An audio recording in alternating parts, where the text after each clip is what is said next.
Indian Tech Icon Spotlight Silicon Valley chapter, where technology's finest leaders take the spotlight. I'm Sheetalohal Acharya, and today on the spotlight we have KD Singh, who is a Senior Vice President at EXL Services and comes with extensive experience in building billion-dollar businesses at the intersection of cloud, data, and AI.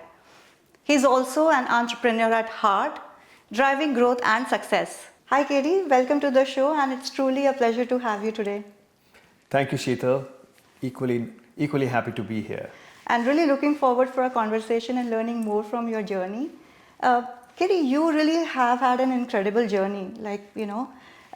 You have been into your own ventures. You are at senior leadership positions, leading teams globally. When you take a pause, when you look back at your journey, what do you feel like? You feel contented, or you still have have something big still to achieve, or there is something that I could have differently? So that's a very insightful question. I would say that there have been times when I thought that, is it really fun what I'm doing? And that's when a pivot appears. So it's like taking a step jump into what may be the new thing to do. Luckily, being part of tech has always offered that opportunity. So when I was early in my career in India, the bug bit me that I need to be selling services and do that at a global scale. So took on an opportunity, moved to the US, and it was fantastic, to just come into this country in the absolute late part of 90s when Y2K was a wave. So I rode that era where, we started by showing people the map of India and how we could get work done for clients in the US, and how we are able to do English communication quite seamlessly with them, and then get very, very deep technical core work done from teams sitting the other side of the globe. And fast forward to now, when we are in the era of AI, where it's less about how many people are doing the work, it is how we are applying technology to drive productivity. Through these cycles, I've had the pleasure of working in large companies, growing businesses, building them and then growing them to large numbers, and then also have had an experience of building 2 startups. I'm lucky in a way that I built 2 startups and learned a lot from them. Of course, I didn't earn from them, so that's why I'm back in a corporate environment. But I love what I do, and so it's never been for me that, oh, am I content? No, I always want to do more because there's so much stimulus, so it gives us an opportunity. At the same time, in my roles, I've always worked with customers. So the stimulus comes from technology and how we can apply that technology to do better for our customers, whoever they may be. Well, that's wonderfully explained. Thanks for sharing that insight with us. Now you mentioned from 90s where companies were not much into outsourcing to India. So you have seen that era. Now, what according to you, along all these years, has been the biggest transformation that you have seen? I think the one big change is from an era where it was about, the analogy I give is the sheep and wool analogy. You put more sheep, you get more wool. But in the modern times, it's shifted to outcome. I want to wear a pullover and feel warm because it's very cold outside. So I want my quality of wool and the warmth. The warmth is the outcome. Quality of wool is determining that outcome. So we've actually moved from an era of just people-based businesses, right? Everybody in services at that time would say, I have this talent, I have so many people, and I have so many centers, I can ramp up in so many days. And now customers talk about, how do you apply that technology to solve my problem? That will satisfy me that you can do it. But what will you do for me? Will my balance sheet get out on time? Will my customer experience, my net promoter score and customer experience increase over a period of time? Outcomes are what matter now. So that's definitely a big shift. I think the constant that we all find every time, whether the markets are good or economies like they are right now, not at their very best, cost is always an important factor. The only thing that shifts in a rising economy is discretionary spend allows us to do more kind of work.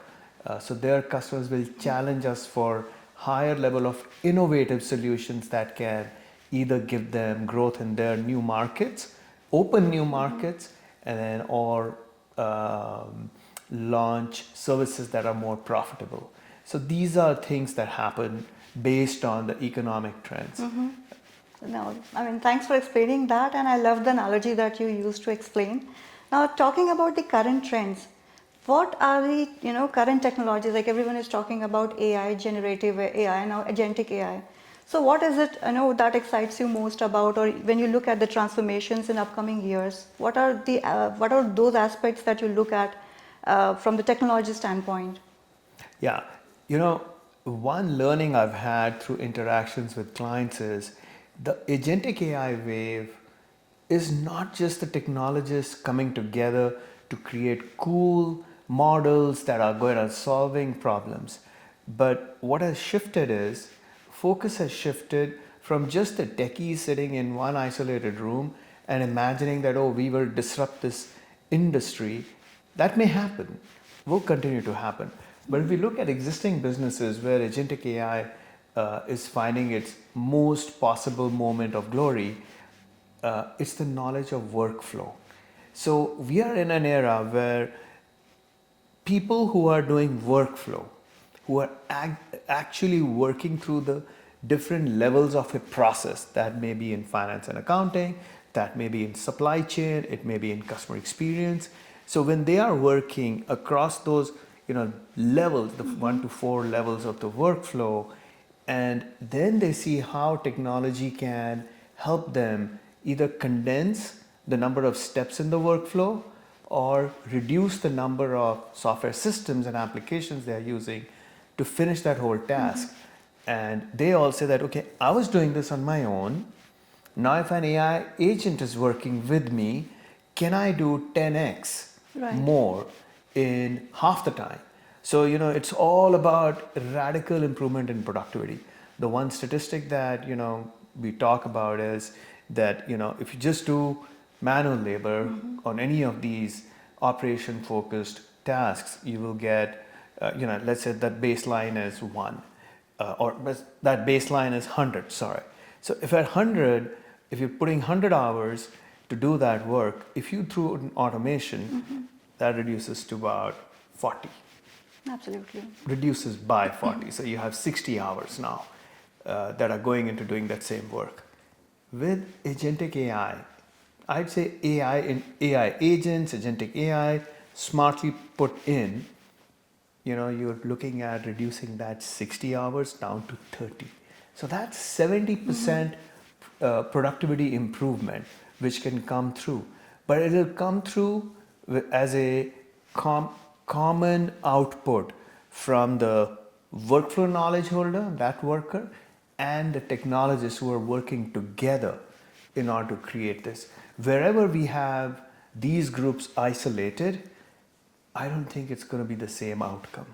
So, that's, in summary where I see the puck moving. You talked about efficiency, productivity using like these new tools, AI, Gen AI, agentic AI. So what are the common challenges when you go and talk to your customers? What is the kind of reluctance that you see while you explain to them about the that what kind of efficiency or benefit they are going to get? I think there are two big ones that come in. The two big ones are, and they are both related to a level of change management. The first big one is availability of the data, the right set of data which will allow the models to operate efficiently. You have the right fidelity so that the model is behaving just the way a human would, because now you're substituting a human effort with an AI agent that's going to run that same task. So it has to be trained on the right data. So first is data. The second is security.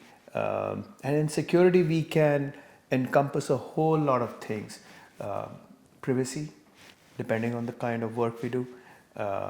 You know, data minimization as is another catchphrase you may have heard, that just only use the data that is relevant. And then role-based access controls that humans have, the same access control needs to be with an AI agent. If a human is working at a job and tomorrow they are not working in that job for whatever reason, so their access is revoked, so the same should be applicable to agents as well. So these are the security aspects that get infused. So those two are the biggest ones, and fundamentally they are underpinned by the umbrella under the I'd say not just the umbrella under which they both sit would be change management. And that becomes a task that a company has to embrace in their journey. That's been our experience, at least talking to customers who are early adopters and innovators who want to go do stuff. Yeah. That's a very insightful answer. Now, we talked about data minimization. So, related to that, quality is coming into my mind. Like, how much is it related that, when we talk about data, what are the challenges to actually get the quality data? Because there are like millions of data right now around, but how do you manage the quality out of it? Is that a challenge? It is, and that is where I see an opportunity for firms that are in the whole data and AI space. So if they have, clients know what is good data. It's always the issue of it sitting in various silos. Right. So to bring it all together and set up the right data management environment that allows them to build upon for different scenarios and use cases, these AI agents is an important so-called foundational effort. But a lot of customers will get caught in, I want to set up my entire data estate perfectly. But we are in the midst of Silicon Valley, startup land. What do we do here? We all do small things to prove a point, refine it, and then we scale it. Because our fundamental belief is if we've been intelligent in capturing what we need to accomplish, the problem we want to solve, and then we get to how we solve it. But we solve it incrementally till we hit the point of efficiency. And at that point, it is just rollout. So I think, instead of getting caught in that I need to get the perfect data, you start with what you have as the starting point in order to test the hypothesis and show, here is a benefit. This thing works.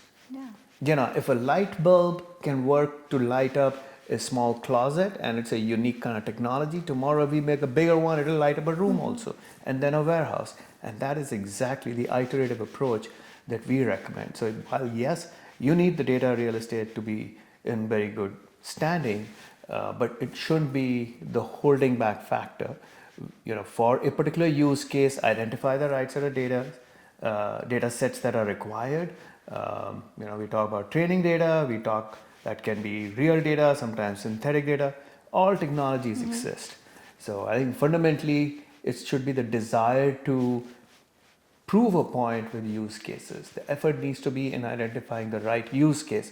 After that, bringing in partnerships with firms, with platform providers, doing it is not really the most challenging task. I think the most challenging is to take that decision.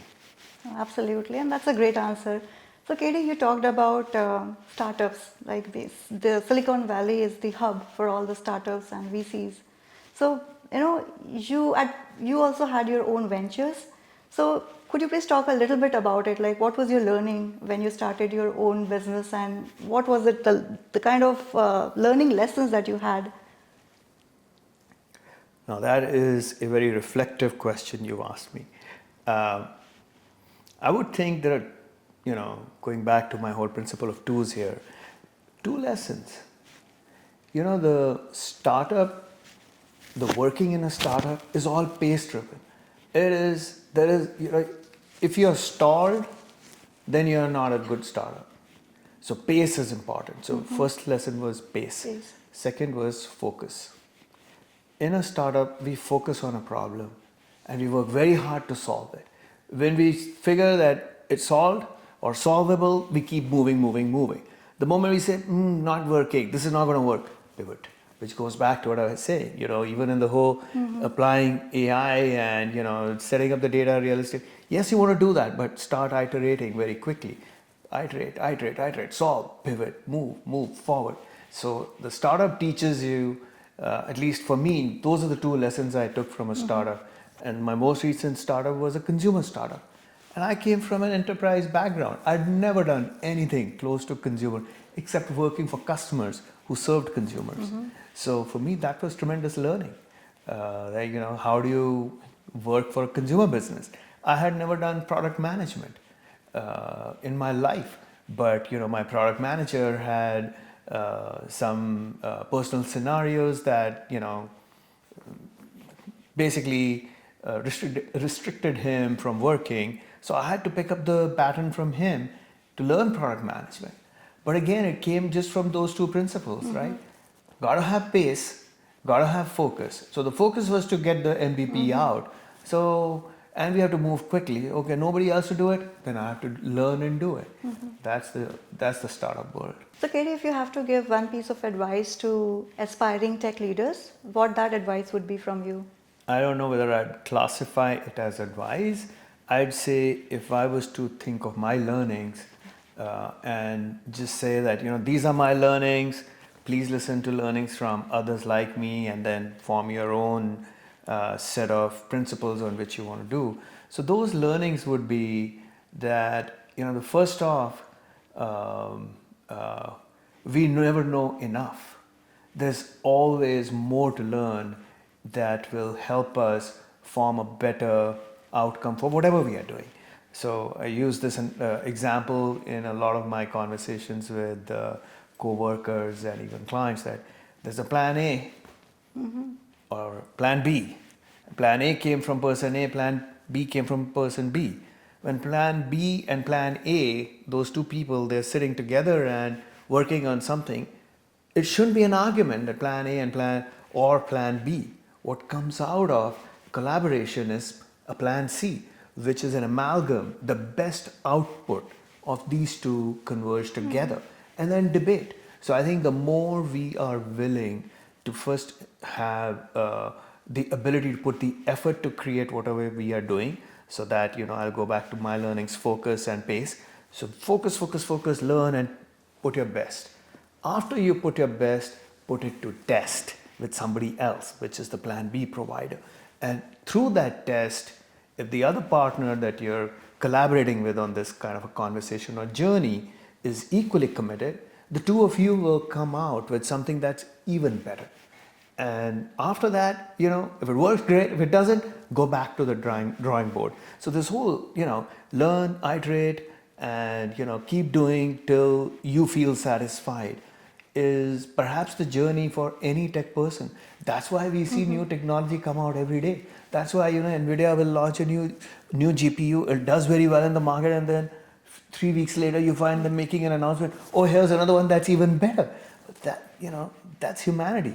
And think about agentic AI. I think it was October, November when people were talking about, we will put AI into business workflows. And then come December, people say, oh yeah, AI agents are coming. In February, agentic AI was a reality. All of this in a matter of no time. Right. Yes, the catalyst was the generative AI wave that came from ChatGPT's launch with large language models, but see where we are. So long answer, but we learn from a lot of people, and there's always stimulus. One thing I would add is we should stay on top of reading. I'd say long form reading and or listening to podcasts, reading books, and of course short form also, some blogs and write-ups that come from good publishers. Nowadays most of them happen to be individuals. Those are also very helpful to build a good understanding, especially if you want to form your own opinion. So Right. that's another recommendation, No, I'd say. absolutely. And those are all like wonderful takeaways. And you have been very humble in answering to that question. So thank you so much for sharing your perspective, your insights. Now, Katie, I'm just, like to, shift the gears a little bit, and would like to know more about your personal life. Like, what are your hobbies and interests? Like you mentioned about reading books, podcasts. So, in your free time, what you prefer to do? When I have free time and it is daytime outside and I'm in California, I like to go on bicycle rides. I'm an avid road cyclist, so the Oh, proverbial mammal, middle-aged man in lycra that you see. So I do that. For me, that is my way of building, physical endurance and just getting into a meditative state. If I'm climbing a tough hill, it helps me solve some of my professional problems, my personal problems, because I can reflect, I can think, and I'm not distracted. It's just me, my bicycle, the hill I'm climbing, which is all mechanical, yeah. but my brain then gets the free time and it gets the dopamine to think through and really come back refreshed. Yes, I solved the problem, and then the energy is great. So that's something I do during my free time. And listen to audiobooks. I wish I could read physical books, but that time just doesn't allow. So I, when I'm traveling and or when I'm cycling, I listen to audiobooks. Music is another passion in our house. Music plays 24. I know 24 is an exaggeration, but all awake hours there's music playing in different rooms of the house. Do you like to sing as well? Oh no, that is one art form I never learned. I did as a youngster. I used to paint and draw also, mostly with pencil. And never nothing fancy there. I'm hoping that I will try and get back to it one day.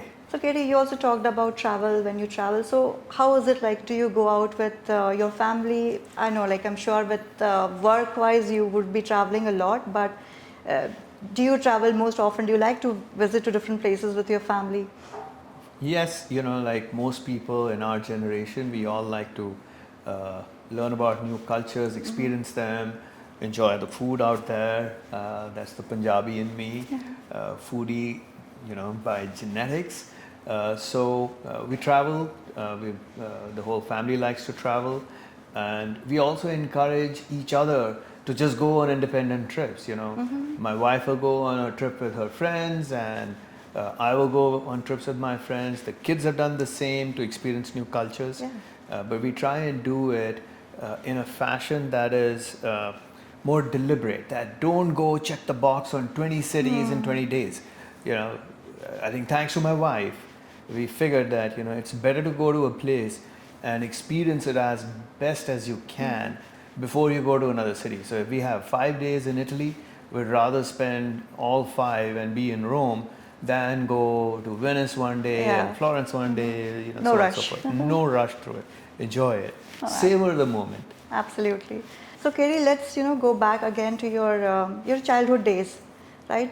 Off camera, we were talking about your name, like what I should call you. It's KD, or there is any full form, right? So, what's the story behind that? If you could, share it with our audiences.